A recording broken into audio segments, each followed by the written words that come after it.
Hello बच्चों। नमस्कार। कैसे हैं आप सब लोग? उम्मीद करता हूं कि आप सब लोग अच्छे होंगे, बेहतरीन होंगे, लाजवाब होंगे, एकदम बिंदास होंगे और साथ ही बहुत अच्छे से आप लोग अपनी पढ़ाई को कर रहे होंगे। तो सभी प्यारे दोस्त एक बार बताएंगे कैसे हैं आप सब लोग, कैसी चल रही है भाई आप लोगों की पढ़ाई? एकदम शानदार चल रही है, एकदम जबरदस्त चल रही होगी।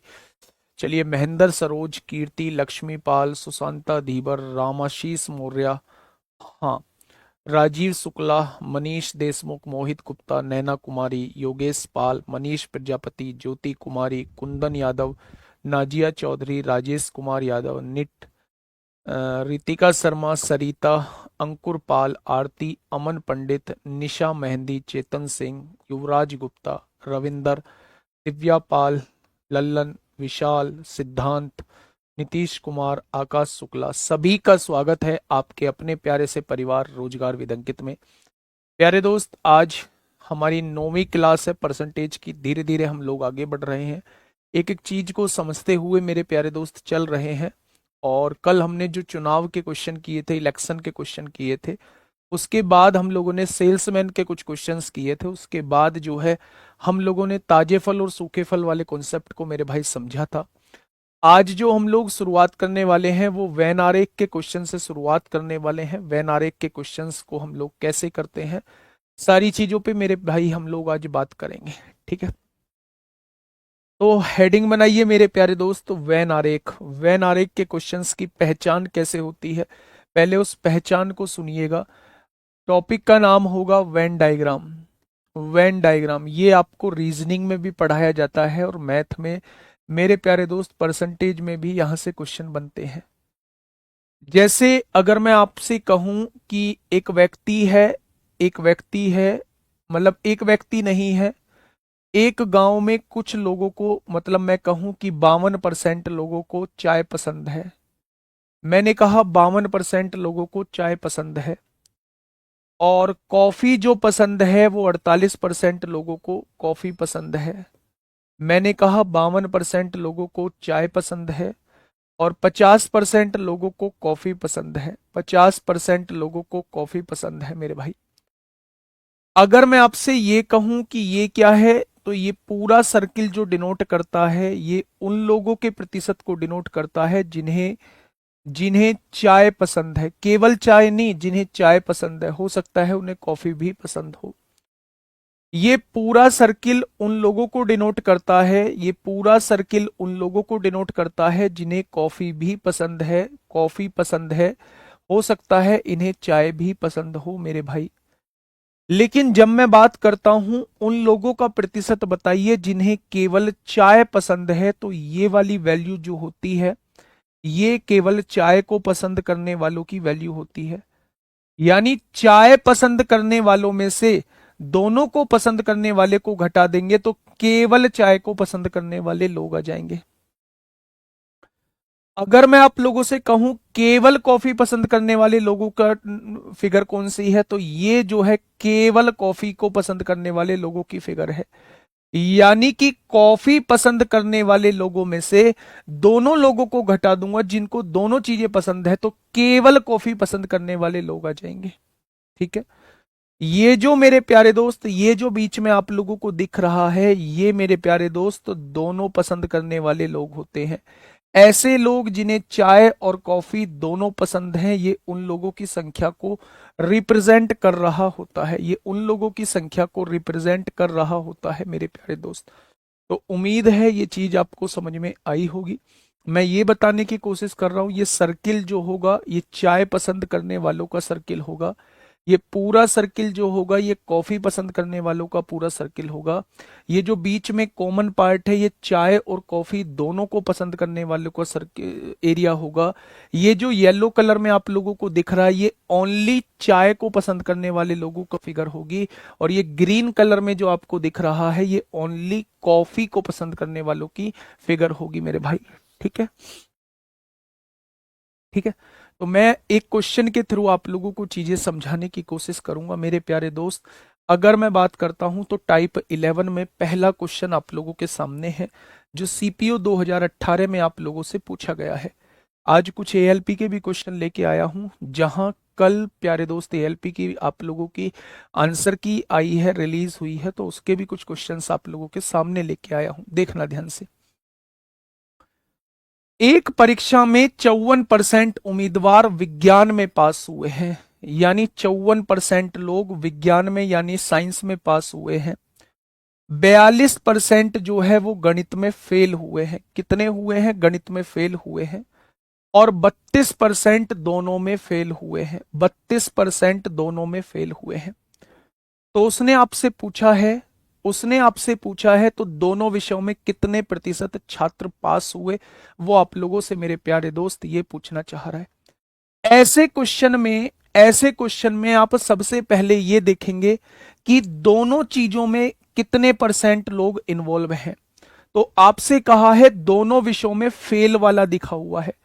अगर दोनों विषयों में फेल वालों के बारे में लिखा हुआ है तो पूरे वेन आरेख को फेल वाला ही बना लीजिए। कैसे? ऐसे बच्चे, दो चीजें हैं तो दो सर्किल बनाइएगा। दो चीजें हैं, दो सर्किल बनाइएगा। एक सर्किल ये हो गया, एक सर्किल मेरे प्यारे दोस्त ये हो गया। अगर मैं बात करता हूं, ये साइंस सब्जेक्ट हम लोग मान लेते हैं, साइंस सब्जेक्ट, और ये मैथ सब्जेक्ट हम लोग मान लेते हैं। दोनों विषय में फेल कितने हैं? दोनों विषय में फेल जो हुए हैं वो 32% हुए हैं। यानी ये दोनों विषय के फेल वाला एरिया आप लोगों को दिया हुआ है। दोनों विषय में जो फेल हुए हैं वो 32% लोग हुए हैं। लिख दिया। तो यहां भी आपको फेल वाले के बारे में लिखना पड़ेगा, यहां भी आपको फेल वाले के बारे में लिखना पड़ेगा। 54% लोग साइंस में पास हुए हैं। अगर 54% साइंस में पास हुए हैं तो 100 में से 54 जाएगा, क्या 46% साइंस में फेल हुए होंगे? क्योंकि हमने यहां फेल वालों के बारे में लिखा है तो साइंस में भी फेल वालों के बारे में ही लिखना होगा। मैथ्स में कितने परसेंट फेल हुए? ये डायरेक्टली आप लोगों को दिया हुआ है, 42% मैथ्स में फेल हुए। हाँ या ना? अच्छा, एक चीज मुझे बहुत छोटी सी आप लोग बताइए। अगर इस पूरे सर्किल, ये पूरा सर्किल किसका है? साइंस का है। ये पूरा सर्किल किसका है? मैथ का है। अगर पूरे सर्किल की वैल्यू 46 है तो 46 में से 32 घटा दीजिए, क्या 14% लोग ऐसे होंगे जो केवल और केवल साइंस में फेल हुए होंगे? 14% लोग ऐसे होंगे जो केवल और केवल साइंस में फेल हुए होंगे। 14 और 32 हो गया ना 46। अगर पूरे सर्किल की वैल्यू 42 है, उसमें से 32 घटा दिए तो केवल मैथ में फेल होने वाले लोगों की संख्या 10% होगी। यानी ये जो आपके सामने प्रतिशत लिखा हुआ है, ये उन लोगों का प्रतिशत लिखा हुआ है जो या तो एक सब्जेक्ट में फेल हैं या फिर दोनों सब्जेक्ट में फेल हैं, यानी जिनके साथ फेल नाम का वर्ड जुड़ा हुआ है। तो ऐसे कितने परसेंट हैं? 14% हैं। 32% दोनों में है, 10% केवल मैथ में है। यानी ये वो लोग हैं जिनके साथ फेल नाम का वर्ड जुड़ा हुआ है। 32 और 14, 46 और 10, 56% लोग ऐसे हैं जिनके साथ फेल नाम का वर्ड जुड़ा हुआ है। उसने कहा है दोनों विषय में पास का परसेंटेज बताइए, यानी जिनके साथ फेल नाम का वर्ड ना जुड़ा हुआ हो। तो अगर मैं 100 में से उन लोगों को घटा दूं जिनके साथ फेल नाम का वर्ड जुड़ा हुआ है, तो 44% लोग ऐसे होंगे जिनके साथ फेल नाम का वर्ड नहीं जुड़ा होगा, यानी जो दोनों विषय में पास होंगे। तो आंसर क्या हो जाएगा? 56% नहीं होगा मेरे गुड्डा, 44% is the right answer. 44% is the right answer. क्या ये चीजें समझ में आई? सबसे पहले मेरी बात को समझिएगा। दो सब्जेक्ट हैं, एक साइंस है एक मैथ है। दो सर्किल बना लीजिए। दोनों दोनों का कॉमन है, 32% फेल हुए हैं दोनों में। तो यहां 32% फेल लिख दीजिए। अगर आपने यहां फेल के बारे में लिख दिया है तो यहां भी फेल के बारे में लिखा जाएगा, यहां भी फेल के बारे में। अगर 54% साइंस में पास है तो 46% फेल होंगे। यहां मैथ्स में फेल 42% दिए हैं। अगर पूरे सर्किल की वैल्यू 46 है तो उसमें से 32 घटा दिए, केवल साइंस की वैल्यू 14 आ जाएगी। पूरे सर्किल की वैल्यू 42 है, उसमें से 32 घटा दिए, केवल मैथ की वैल्यू 10 आ जाएगी। ये केवल साइंस में फेल है, ये दोनों में फेल है, ये केवल मैथ में फेल है। अगर फेल का हिसाब किताब निकालूं तो 56% किसी ना किसी या दोनों में फेल है। तो 100 में से 56 घटा दीजिए, 44% किसी में भी फेल नहीं होंगे, यानी दोनों विषय में पास होंगे। ऐसे कितने लोग हो जाएंगे? 44%। ठीक है, बात समझ में आई? तो आप कहेंगे जी आगे। आगे बढ़ते हैं, अगला क्वेश्चन। फटाफट बताइए क्या होगा इस क्वेश्चन का बिल्कुल सही जवाब। फटाफट बताइए क्या होगा इस क्वेश्चन का बिल्कुल सही जवाब। आपको कन्वर्ट उसमें करना है जिसमें दोनों के बारे में दिया हुआ है, दोनों के बारे में दिया हुआ है। एक परीक्षा में 53% उम्मीदवार विज्ञान में और 48% गणित में फेल रहे। यदि दोनों विषय में 40% फेल, यानी आपको फेल का वेन आरेख बनाना है, आपको 40% फेल का वेन आरेख बनाना है। बना लो भाई साहब, ये आपने दो सब्जेक्ट हैं तो दो वेन आरेख बनाए। ठीक है, आपसे क्वेश्चन ने कहा है 40% दोनों में फेल हुए हैं, यहां 40% लिख दिया। यहाँ साइंस है, यहाँ मैथ है। यहाँ साइंस में फेल वालों की संख्या 53% है, फेल ही लिखा हुआ है इसलिए 53 लिख दिया। मैथ में फेल वालों की संख्या 48% है। 53 मतलब पूरे सर्किल की वैल्यू 53 है, 53 में से 40 जाएगा, केवल साइंस में 13% लोग हो जाएंगे। 48 में से 40 जाएगा, केवल मैथ में 8% लोग हो जाएंगे। हो जाएंगे। अगर मैं आप लोगों से ये पूछूं कि फेल कितने लोगों के साथ जुड़ा हुआ है, तो आप सबको जोड़ देंगे। 40 और 13 53 और 8 61% लोग ऐसे हैं जिनके साथ फेल नाम का वर्ड जुड़ा हुआ है। उसने कहा दोनों विषय में पास कितने हैं, यानी 100 में से उन लोगों को घटा दीजिए जिनके साथ फेल नाम का वर्ड जुड़ा हुआ है, तो 39% के साथ फेल नाम का वर्ड नहीं जुड़ा होगा। 39% के साथ मेरे प्यारे दोस्त फेल नाम का वर्ड नहीं जुड़ा होगा, यानी ये दोनों विषय में पास होने वाले विद्यार्थी आ जाएंगे। तो इस क्वेश्चन का जवाब क्या हो जाएगा? इस क्वेश्चन का मेरे दोस्त 39% is the right answer. CHSL 2021। इसका भी एक क्वेश्चन 3 वाला बनता है, वो मिसलेनियस में कराऊंगा। एक ही क्वेश्चन कराऊंगा बस, इसका 3 वाला, वो मिसलेनियस में कराऊंगा मेरे भाई। चुनाव के 2 क्वेश्चन कराऊंगा, वो मिसलेनियस में कराऊंगा। इसका एक क्वेश्चन कराऊंगा, वो मिसलेनियस में कराऊंगा। बताइए क्या होगा इस क्वेश्चन का बिल्कुल सही जवाब। देखिए आइए, एक कक्षा के 64% विद्यार्थी लड़कियां हैं। एक कक्षा के 64% विद्यार्थी लड़कियां हैं। शुरू से लेके चलते हैं मेरे भाई, गर्ल्स और बॉयज। 64% लड़कियां विद्यार्थी हैं तो 64 लड़कियां मान ली, तो बचे कुचे लड़के हो जाएंगे। 8 से काटा 8 बार, 8 से नहीं काटते हैं। किससे कट जाएगा? 4 से काटेंगे 16 बार, 4 से काटेंगे 9 बार। 2 जीरो यहां लगा ली, 2 जीरो यहां लगा ली। 1600 लड़कियां हैं, 900 लड़के हैं। देखिए थोड़ा सा ध्यान से समझिए, 64% लड़कियां हैं तो 36% लड़के होंगे, टोटल होते हैं 100%। 64% लड़कियां हैं, 36% लड़के हैं। जब मैंने रेशो निकाला तो 16 और 9 को आया। प्रतिशत में बनाने के लिए मैंने 2 जीरो लगा ली, क्योंकि बाद में कैलकुलेशन में मुश्किल ना हो। आप नहीं भी लगाएंगे 2 जीरो तो भी आंसर आएगा। 81.25% लड़कियों ने अपने पसंदीदा खेल के रूप में फुटबॉल को चुना। 81.25, 81.25 का मतलब होता है 81 सही 1/4%। यही होता है बच्चे, तो आप कहेंगे बिल्कुल होता है। 4 एकम 4, 8 चौक 32, 324 और एक 325 हो जाएगा, बटे में 4। परसेंटेज हटाओगे नीचे 100 लिखोगे। 25 से काटोगे 25 एकम 25, कितना बचा? 7। 25 दिया 75, 25 चौका 100, यानी कि 13/16 इसकी फ्रैक्शन आ जाएगी। आगे 13/16 इसकी फ्रैक्शन। अच्छा एक बात बताइए, उसने कहा है 13/16 लड़कियों ने अपने पसंदीदा खेल के रूप में फुटबॉल को चुना। जब मैं इसका 13/16 निकालता हूं तो 16 से 100 बार कटेगा, 13 की गुणा 100 में होगी, यानी 1300 लड़कियों ने अपने पसंदीदा खेल के रूप में फुटबॉल को चुना। आप नहीं भी 100 लगाएंगे तो भी आसानी से कैलकुलेशन हो जाएगी। आगे बढ़िए। यदि 143 लड़कियों ने फुटबॉल का अपना पसंदीदा खेल चुना है, अब मेरे भाई यहां से 2 जीरो लगाने की आवश्यकता नहीं थी क्योंकि कैलकुलेशन आसानी से सॉल्व हो रही है। आपने क्या करा, आपने 16 का 13/16 निकाला तो 13 लड़कियां आपके पास ऐसी आई जिन्होंने अपने पसंदीदा खेल के रूप में फुटबॉल को चुना।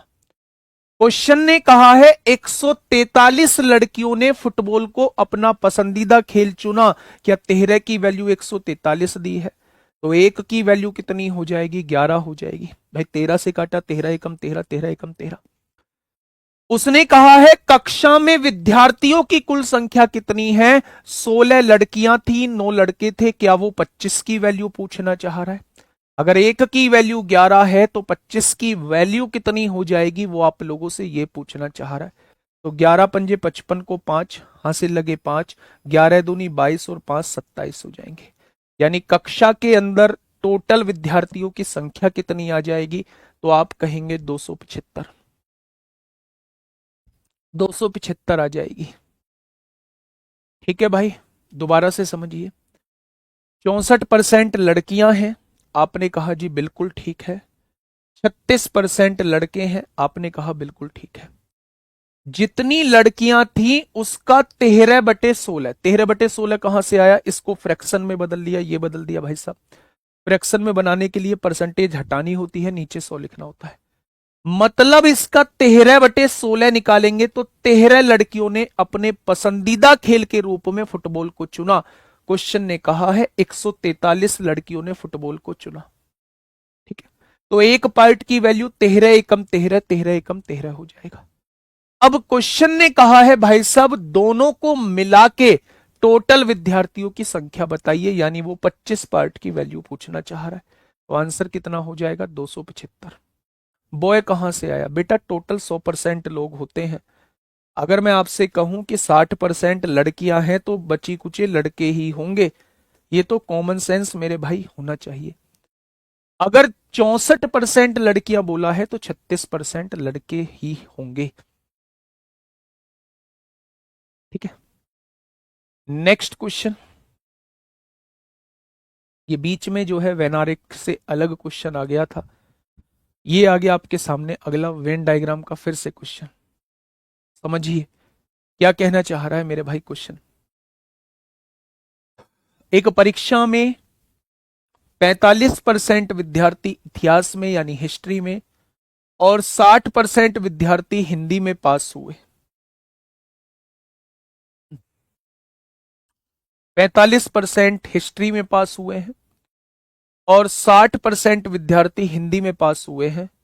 यदि 8% विद्यार्थी दोनों विषय में फेल हुए हैं, फेल हुए हैं, फेल के बारे में दिया हुआ है, फेल के बारे में दिया हुआ है, तो मेरे भाई मेरे भाई मेरे दोस्त मेरे साथी फेल का ही वैन आरेख बना लो। फेल का ही वैन आरेख बना लो। कितने लोगों ने कल चुनाव के क्वेश्चन मेरे प्यारे दोस्त किए थे, एक बार थम्सअप करना, कितने लोगों ने चुनाव के क्वेश्चन कल किए थे, बताइए कितने लोगों ने चुनाव के क्वेश्चन कल किए थे। फेल का बना लो। 8% लोग दोनों विषय में फेल है। कौन कौन से हैं, हिस्ट्री दिया हुआ है, इतिहास और हिंदी दिया हुआ है मेरे भाई, हिंदी दिया हुआ है। हिस्ट्री में 45% पास हैं तो 55% क्या फेल होंगे, बहुत बढ़िया। हिंदी में 60% पास हैं तो 40% फेल होंगे। टोटल 100% होते हैं प्यारे दोस्त। अगर 55 में से 8 निकाल दूं तो आप कहेंगे 47% केवल और केवल हिस्ट्री में फेल हुए होंगे। इसकी वैल्यू 47% है। 40 में से 8 घटा दूं, 32% केवल और केवल हिंदी में फेल हुए होंगे। इसकी वैल्यू 32% है और इस कॉमन की वैल्यू 8% है। आया ना? अगर मैं इन तीनों को जोड़ दूं, 47 और 8 55 और 2 57 और 30 कितना हो जाएगा? 87 हो जाएगा। यानी 87% दोनों या किसी एक में फेल है, जिनके साथ फेल नाम का वर्ड जुड़ा हुआ है, जिनके साथ फेल नाम का वर्ड जुड़ा हुआ है, जिनके साथ फेल नाम का वर्ड जुड़ा हुआ है। अगर मैं आपसे कहूं 100 में से 87 घटा दीजिए, फेल वालों को घटा दीजिए, तो आप कहेंगे ये वो लोग आ जाएंगे जिनके साथ फेल नाम का वर्ड नहीं जुड़ा हुआ है, यानी ये दोनों विषयों में पास हैं। ये दोनों विषयों में पास हैं, ये दोनों सब्जेक्ट में पास हैं, इनके साथ फेल नाम का वर्ड नहीं जुड़ा हुआ है। ऐसे कितने परसेंट लोग हैं? ऐसे 13% लोग हैं। ऐसे 13% लोग मेरे भाई रहने वाले हैं। क्या ये बातें क्लियर हुई आपको? आपने कहा जी हो गई। Next question, question number 126। Venn आरेख का मैं बता चुका हूं, एक 3 वाला बड़ा बेहतरीन सा क्वेश्चन आपको मिसलेनियस में कराऊंगा। हर हर एक वो चीज मिसलेनियस में होगी जो आप सोच रहे हैं कि अभी नहीं कराई गई है।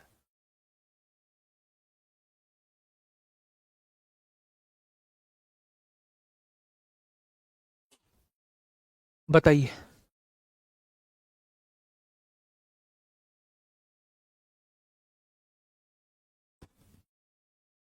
ये 55% कहां से आया बेटा? अगर दोनों विषय में 8% फेल है तो आपको इन्हें भी फेल वाले बनाना होगा। अगर 45% पास दिए हुए हैं तो 100 में से 45 गया, 55% फेल होंगे। अगर 60% हिंदी में पास दिए हुए, 100 में से 60 गया, तो 40% हिंदी में फेल रहे होंगे। ये हिस्ट्री में फेल है, ये हिंदी में फेल है, ये दोनों विषय में फेल है। एक जैसा वैनारेख होना चाहिए। ठीक है, इस क्वेश्चन को थोड़ा सा पढ़िएगा।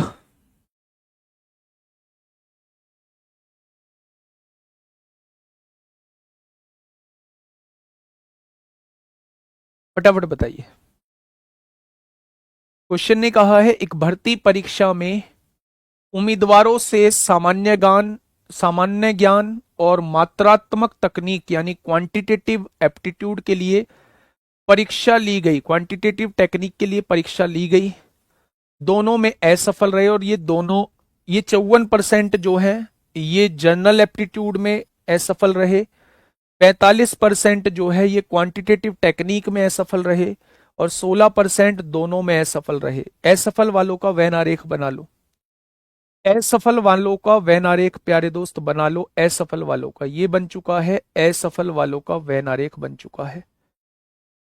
ये वो हैं जो जनरल एप्टीट्यूड वाले हैं, ये वो हैं जो क्वांटिटेटिव टेक्निक वाले हैं।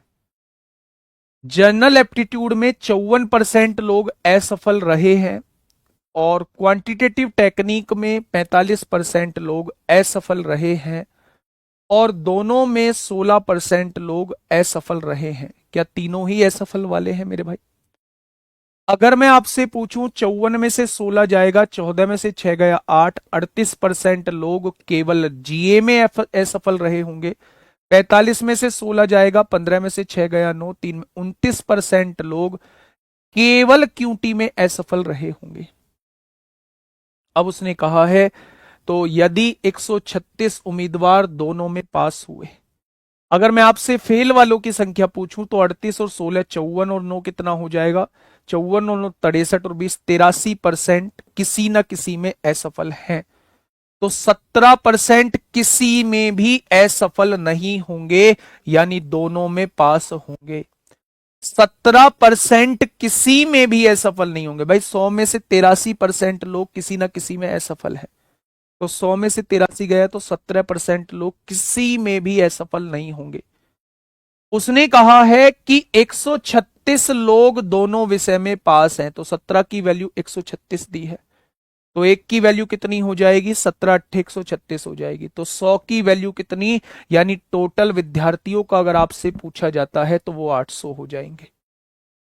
टोटल विद्यार्थी अगर आपसे पूछा जाता है तो वो कितने हो जाएंगे मेरे प्यारे दोस्त? तो आप कहेंगे वो 800 हो जाएंगे। ठीक है, ये चीज समझ में आई? तो वेन आरेख के क्वेश्चन, वैसे रीजनिंग का टॉपिक था मेरे भाई, लेकिन मैथ्स में भी क्वेश्चन बन जाते हैं। अब एक 3 वाला क्वेश्चन बचता है, और एक और क्वेश्चन, मतलब 2 से 3 क्वेश्चन। 2 से 3 क्वेश्चन लिख लेना भाई इस बात को। 2 से 3 क्वेश्चन वैन आरेख के जो है वो मैं मिसलेनियस में कराने वाला हूं। 2 से 3 क्वेश्चन चुनाव के जो क्वेश्चन है वो मैं मिसलेनियस में कराने वाला हूं। ठीक है, ये दोनों चीजें जो जो छूट गई हैं, सारी चीजें जो लगा है इस टाइप में मैंने कवर नहीं किया है, वो सारी चीजें जो है वो मैं मिसलेनियस में आप लोगों को कराने वाला हूं। कम से कम मिसलेनियस 2 दिन चलने वाला है। ठीक है, नेक्स्ट टाइप के क्वेश्चंस की तरफ आ रहे हैं मेरे भाई। कल आपने एक चीज मुझे बताई थी कि टैक्स वाले क्वेश्चन हम लोगों को करने हैं, और मैंने कहा था कि कल जब वैन आरेख के क्वेश्चन कराऊंगा तो उसके बाद टैक्स के क्वेश्चन जरूर कराऊंगा। ठीक है, ध्यान से सुनना मेरे दोस्त। आपने इनकम, आपकी इनकम जो है 1 लाख रुपए पर मंथ है। आपकी इनकम जो है वो 1 लाख रुपए पर मंथ है मेरे भाई, थोड़ा सा ध्यान से समझना। उसमें से आपने टैक्स दे दिया 20,000 रुपए। 1 लाख रुपए में से आपने टैक्स दे दिया 20,000 रुपए।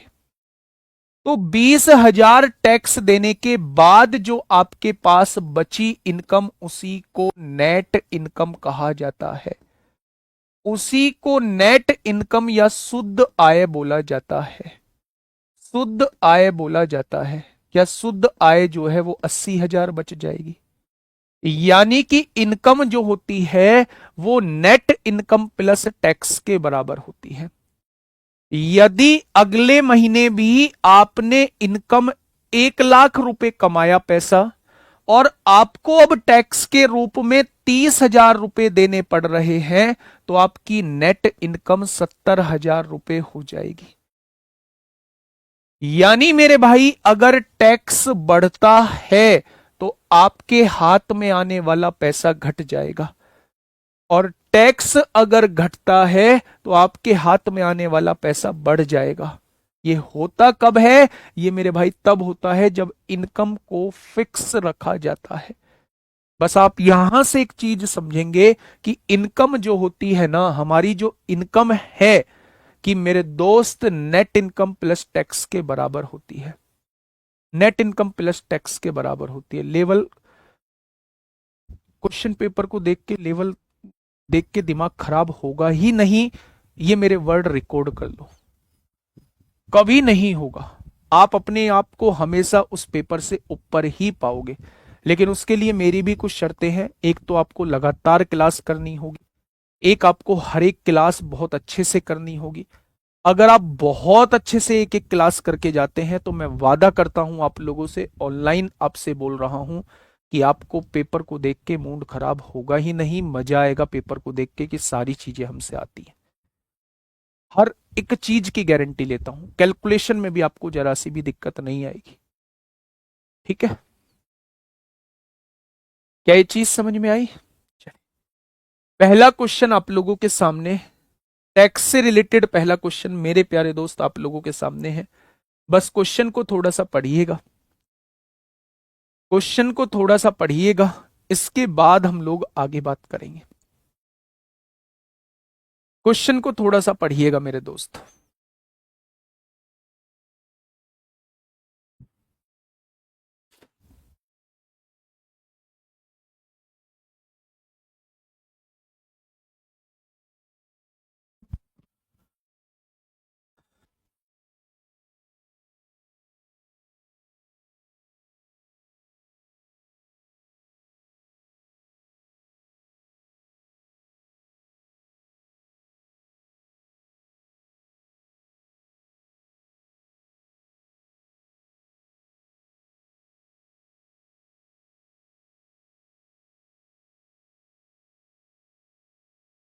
चलिए, भैया जी इनसे एक प्रॉमिस लो, कमेंट बाजी बंद कर दे। ये तो भूल के भी इस प्रॉमिस को नहीं कर पाएंगे।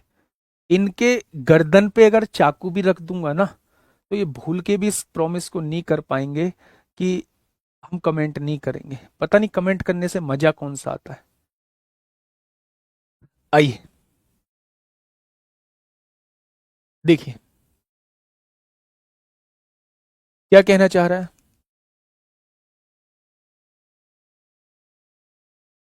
यदि आयकर में 19% की वृद्धि होती है, मेरे प्यारे दोस्त, अगर टैक्स में वृद्धि हुई है तो नेट इनकम में कमी आएगी, ये आप लोग जानते हैं। मैंने आपको बताया था अगर टैक्स 10,000 रुपये बढ़ा है तो नेट इनकम 10,000 रुपये घटेगी। ठीक है, तो अगर इसने यहां बोला है टैक्स में 19% की वृद्धि आई है, तो टैक्स का जो 19% होगा ना, वो शुद्ध आय यानी नेट इनकम के 6% के बराबर होगा। जितना टैक्स बढ़ा होगा उतनी ही नेट इनकम घटी होगी। जितना टैक्स बढ़ा होगा, टैक्स अगर 10,000 बढ़ा है तो नेट इनकम 10,000 घटी होगी। तो टैक्स का जो 19% होगा वो नेट इनकम के 6% के बराबर होगा। ये बात समझ में आई। अब देखिए यहां से रेशो निकाल लीजिए टैक्स और नेट इनकम का, मेरे प्यारे दोस्त। नेट इनकम गुणा में है, इधर आके भाग में, ये गुणा में है, उधर जाके भाग में। यानी कि 19 रुपए आपके हाथ में आते हैं। नेट इनकम मतलब 19 रुपए आपके हाथ में आते हैं जब, मेरे प्यारे दोस्त, आप 6 रुपए टैक्स दे देते हैं। जब 19 रुपए आपके हाथ में आते हैं, जब 6 रुपए आप टैक्स दे देते हैं। टैक्स कितना है? 6 रुपए। बचते कितने हैं टैक्स देने के बाद? 19 रुपए। क्या टोटल मिला के आप 25 रुपए कमा रहे होंगे? 25 रुपए में से 6 रुपए टैक्स दे दिया, 19 रुपए आपके बचे। हमेशा हमेशा टैक्स जो लगता है वो इनकम पे लगता है। तो उसने कहा आयकर की दर क्या है, टैक्स की दर क्या है। टैक्स कितने रुपए लगा? 6 रुपए। कितने पर? टोटल इनकम पे। तो 100 पे कितना हो जाएगा? आप लोग क्या कहने वाले हैं? आप लोग कहने वाले हैं टैक्स की दर 24% रही होगी। आप लोग क्या कहने वाले हैं? टैक्स की जो दर रही होगी वो 24% रही होगी। आयकर में 19% की वृद्धि हुई है, टैक्स में 19% वृद्धि हुई है, तो मेरे भाई उसकी नेट इनकम 6% घट जाएगी। वृद्धि की वजह से 6% घट जाएगी, यानी टैक्स का 19% जितना बैठ रहा होगा, नेट इनकम का 6% उतना होगा। दोनों बराबर होंगे, जितना बढ़ा उतना ही घटेगा, दोनों बराबर। यहां से दोनों का रेशो निकाल लिया, टैक्स और नेट इनकम को जोड़ देंगे, टोटल इनकम आ जाएगी। हमेशा टैक्स जो लगता है वो टोटल इनकम पे लगता है, तो 100 पर कितना, ये टैक्स की दर आपके सामने आ जाएगी। Next question.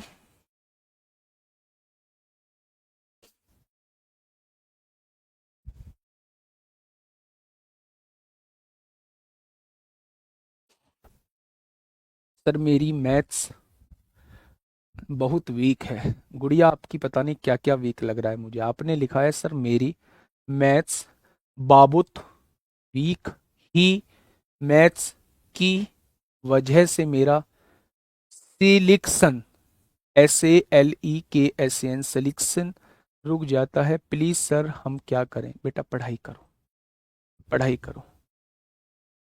और वीक भी आपने वो वाला वीक लिख दिया, सप्ताह वाला, सप्ताह वाला वीक लिख दिया।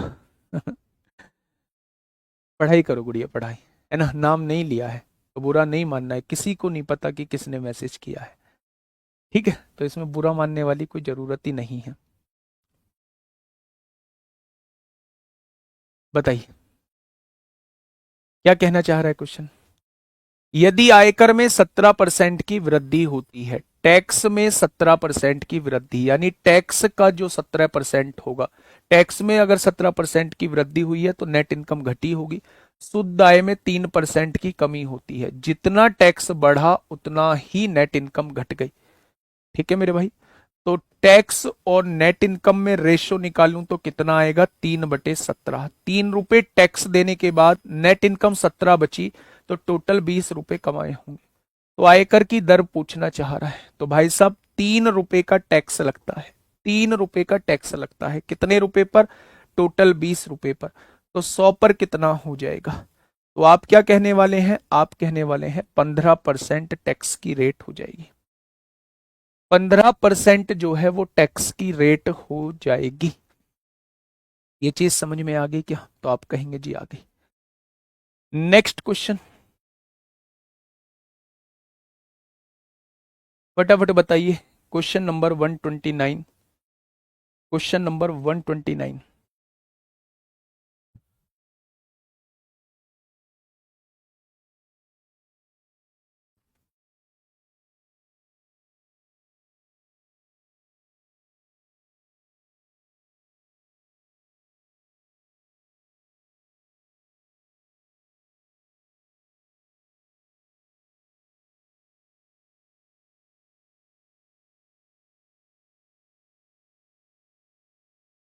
आलोक दुबे, बेटा मिसलेनियस का थोड़ा सा वेट कर लो। मेरे ख्याल से आज ही मिसलेनियस चालू हो जाएगा, है ना? आज ही मिसलेनियस चालू हो जाएगा, फिर कल और परसों 2 दिन मिसलेनियस चलेगा, उसमें सारे क्वेश्चंस करा दूंगा। थोड़ा सा क्वेश्चंस का लेवल अच्छा रहेगा उसमें, ठीक है?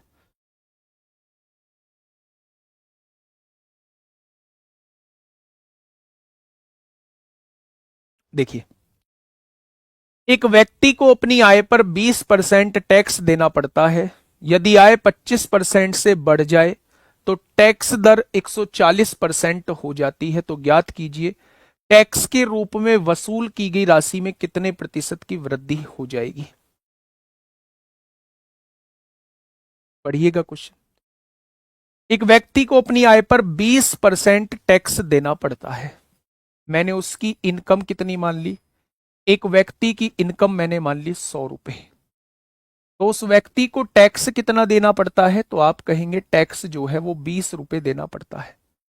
तो नेट इनकम कितनी बचती होगी उसकी? नेट इनकम जो है 80 रुपए उसकी बचती होगी। 100 में से 20 रुपए टैक्स दे दिया तो 80 रुपए नेट इनकम बची, ठीक है? यदि आय 25% से बढ़ जाए, इनकम 25% बढ़ा दी तो नेट इनकम, अब इनकम कितनी हो गई? 125 रुपए हो गई, ठीक है? टैक्स की दर 140% हो जाती है। टैक्स की दर, पहले टैक्स 20% लगता था, अब टैक्स की दर 140% हो जाती है। टैक्स की दर 140% हो जाती है मेरे भाई। टैक्स के रूप में वसूल की गई राशि में कितने प्रतिशत की वृद्धि होगी? वसूल की गई, हाँ, वसूल की गई राशि में कितने परसेंट की वृद्धि होगी? नेट इनकम का तो कोई मतलब ही नहीं है। टैक्स की दर 40%, 140% हो जाती है। ये कहां से इतनी ज्यादा टैक्स की दर कैसे बढ़ जाएगी? यदि आय 25% से बढ़ जाए तो आय तो होगी 125%, तो टैक्स की दर 140% हो जाती है भाई साहब। 140% टैक्स देना पड़ रहा है। 5 पंजे 25, 25 पंजे नहीं, 5 से काटेंगे 25 बार, 5 से काटेंगे 2 बार, 2 से काटेंगे 7 बार, यानी कि 175 रुपए टैक्स देना पड़ रहा है। 175 रुपए टैक्स देना पड़ रहा है। 25 सत्ते 175 रुपए टैक्स देना पड़ रहा है भाई साहब। पहले टैक्स 20 रुपए देना पड़ता था, अब टैक्स जो है वो 175 रुपए टैक्स देना पड़ रहा है। तो ये तो बहुत बढ़ रही है मेरे भाई। नहीं, उसने कहा है एक व्यक्ति को अपनी आय पर 20% टैक्स देना पड़ता है। ऐसे समझो ना, इनकम अगर 100 रुपए थी पहले, इनकम अगर 100 रुपए थी, 20% टैक्स देना पड़ा तो उसके टैक्स हो गया 20 रुपए, ठीक है? यदि आय 25% से बढ़ जाए, आय को 25% बढ़ा दिया, 100 से 125 रुपए हो गई, तो टैक्स दर 140% हो जाती है? टैक्स की दर 140% हो जाती है, यानी 140% टैक्स देना पड़ेगा। तो 140% टैक्स देना पड़ रहा है मेरे भाई, 140%। या तो वो पुरानी इनकम पे दे रहा है, वो पुरानी इनकम पे दे रहा है मेरे भाई।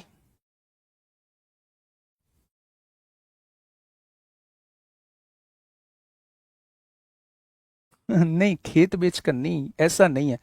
अ man pays 20% tax on his income, income पे दे दिया। If income increase by 25%, then rate of income tax 140%, 140% tax. ये अपनी इनकम से ज्यादा कैसे दे देगा? 140% टैक्स दे रहा है। Find how much percent increase amount of income tax.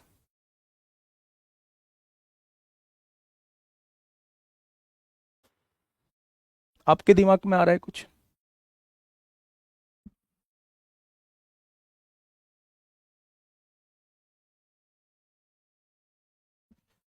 140% tax देना पड़ रहा है।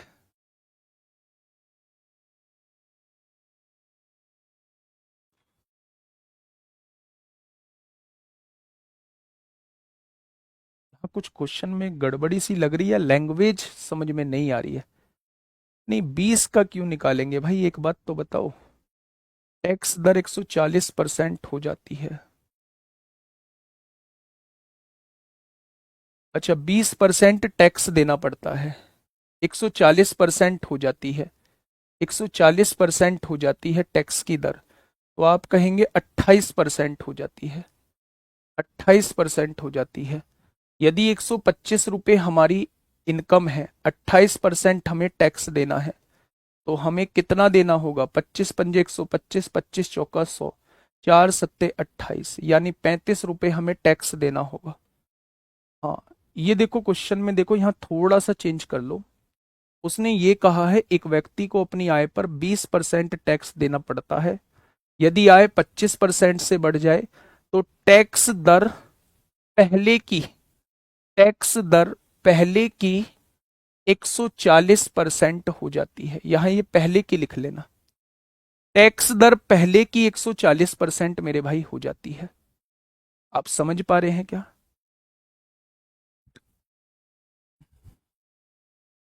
नहीं, देखो, 100 रुपए इनकम थी, 20% टैक्स देना पड़ता था, यानी 20 रुपए आपने टैक्स दे दिया। ये थोड़ा सा समझते हैं। अब उसकी इनकम जो है वो 25% बढ़ी, यानी 100 से इनकम 125 हो गई। हो गई। उसका टैक्स जो है वो 140% हो जाता है, यानी 20 का जब आपने 140% निकाला, पहले 20% था, अब 140% हो जाता है, यानी अब टैक्स 28% हो जाता है।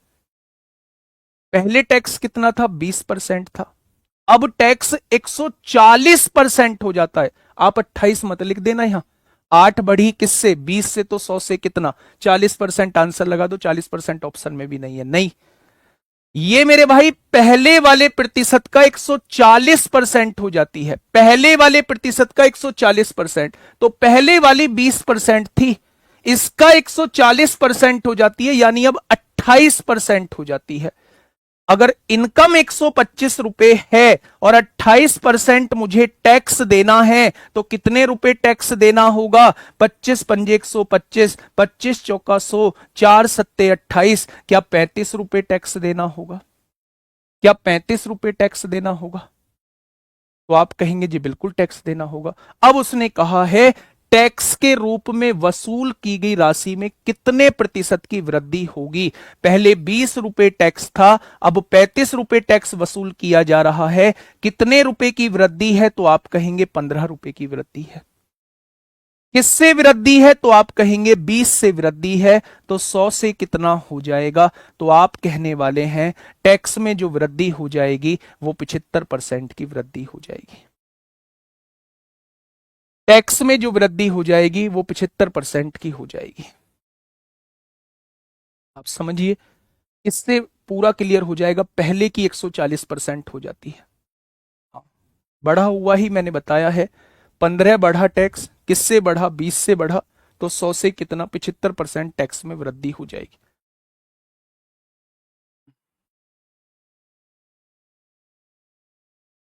क्या ये चीज समझ में आई? तो आप कहेंगे जी ये चीज समझ में आ गई। मैं क्वेश्चन को दोबारा समझा देता हूं, परेशान मत हो। एक व्यक्ति है, क्वेश्चन को थोड़ा ध्यान से पढ़िए। अपनी आय पर 20% टैक्स देना पड़ता है। इस बात से आप क्या समझे? मतलब 100 रुपए अगर वो व्यक्ति कमाता है तो 20% टैक्स देता है, यानी 20 रुपए टैक्स देता है। ये बात क्लियर है? अब उसने कहा है यदि आय 25% से बढ़ जाए, यानी पहले इनकम की 25% बढ़ जाए, तो 100 से 25 बढ़ गई, 125 हो गई। ठीक है। उसने कहा है उसने कहा है टैक्स दर, यानी टैक्स की दर जो है वो पहले की 140% हो जाती है। पहले की 140%। पहले कितनी थी टैक्स दर? 20%। उसका 140% हो जाती है, यानी अब टैक्स की दर जो है 28% हो गई होगी। यानी मेरे भाई अब वो टैक्स 28% का टैक्स देता होगा। 125 रुपए उसकी सैलरी है, 28% का टैक्स देगा, तो क्या वो 35 रुपए टैक्स दे देगा? उसने कहा टैक्स कितना बढ़ा? 20 से 35 हो गया, 15 बढ़ा। किससे बढ़ा? 20 से बढ़ा, तो 100 से कितना हो जाएगा? 75% उसका टैक्स बढ़ चुका है। ठीक है, आइए, ये क्वेश्चन एक बड़ा बढ़िया क्वेश्चन है। ये क्वेश्चन बहुत शानदार क्वेश्चन है, थोड़ा सा ध्यान से सुनना। जब एक आदमी की आय 6,000 रुपए बढ़ जाती है, जितनी भी पहले रही होगी उसकी इनकम, 6,000 रुपए बढ़ जाती है उसकी इनकम, तो आयकर की दर जो होती है, आयकर की दर जो होती है 18% से घटकर 15% रह जाती है। 18% से घटकर 15% रह जाती है मेरे भाई।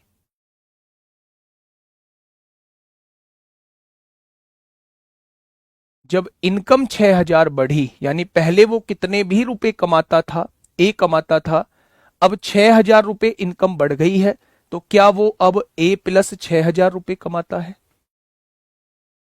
हाँ या ना? तो आप कहेंगे बिल्कुल हाँ।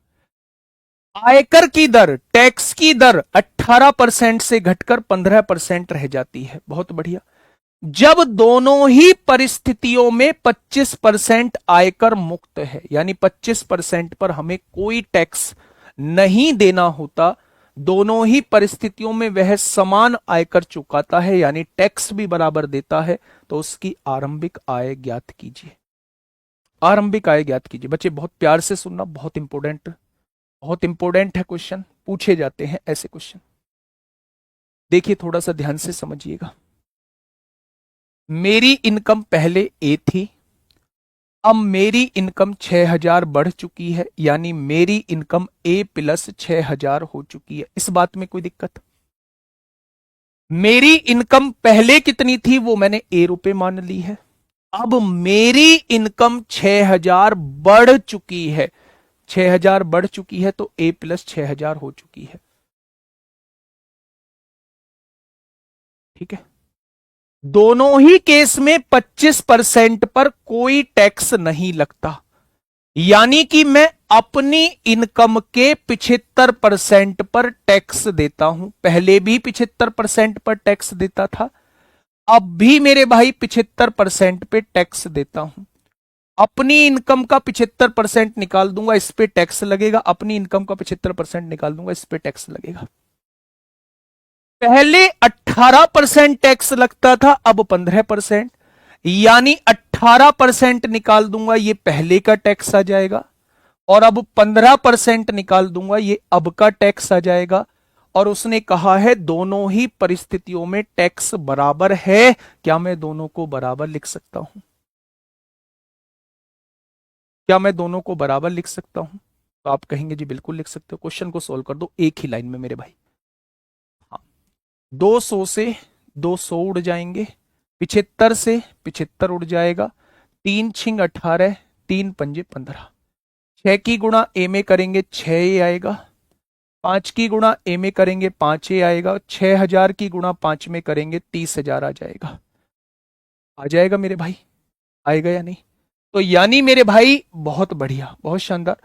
6 में से 5 गया। अगर पुरानी आय अगर वो आपसे पूछता है तो पुरानी आय 30,000 होगी, और वर्तमान की आय अगर वो आपसे पूछता है तो 6,000 बढ़ चुकी है, वर्तमान की आय 36,000 हो जाएगी। अब क्वेश्चन ने क्या कहा है? उसकी आरंभिक आय बताइए। तो जो लोग 50,000 आंसर दे रहे हैं मेरे दोस्त, बिल्कुल गलत जवाब है। इसकी जो इनकम हो जाएगी वो 30,000 हो जाएगी। इसकी जो इनकम हो जाएगी वो 30,000 हो जाएगी।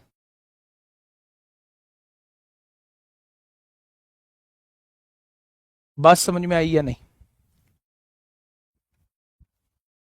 बिल्कुल बारीकी से, बहुत आराम से चीजों को कराया है मैंने, ध्यान से सुनना। क्वेश्चन ने कहा क्या है, एक बार दोबारा से सुन लीजिए मेरे दोस्त। एक आदमी की आय 6,000 बढ़ जाती है। टैक्स की दर पहले 18% टैक्स था, 15% रह जाता है। पहले भी 25% पर कोई टैक्स नहीं दिया जाता था, अब भी नहीं दिया जाता है। दोनों ही परिस्थितियों में टैक्स समान है मेरे प्यारे दोस्त। तो उसकी आरंभिक आय वो आप लोगों से पूछना चाह रहा है, आरंभिक आय कितनी होगी। मेरे भाई अगर पहले इनकम ए रुपए मान लूं तो अब इनकम ए प्लस 6,000 हो जाएगी। 6,000 बढ़ चुकी है, कोई दिक्कत नहीं है।